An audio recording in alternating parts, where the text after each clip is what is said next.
to Rita in Dittmer, Missouri, listening on 1460 AM. Rita, you are on with Dr. Edwards III. Hello, doctor. My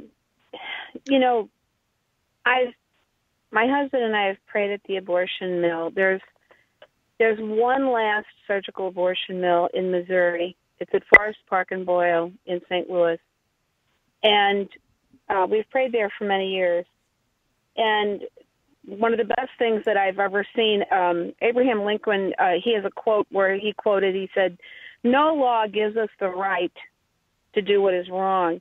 And I think since it has been legalized so many years now, and 60 million babies dead since the beginning of that legalization, I think a lot of people have talked themselves into this being perfectly fine.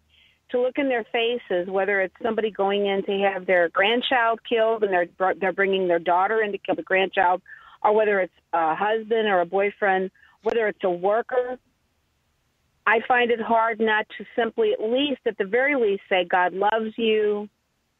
You don't have to do this today. So, Rita, real quick, the question then, could you formulate it as a question for Dr. Sri so we'll get an answer in?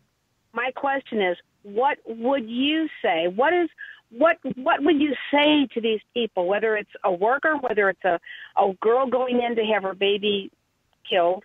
What would you say to these people? And again, this is all about relativism, where the people have talked themselves into this. Okay, let's let Dr. Sri take a shot Okay, great. at that. Yeah, and, in my last chapter of the book, I actually talk about the chapter, what is truth? That was the question Pilate asked. And that's not just an abstract philosophical question. It's something that leads to serious problems. Like, because Pilate didn't believe in truth, what happened? He did what was just most convenient for him that day. He wanted to save his job. He didn't want to have this big riot on his hands as they're all shouting, "Crucify him." So he sent Jesus off to be killed. An innocent person was killed because of moral relativism that day.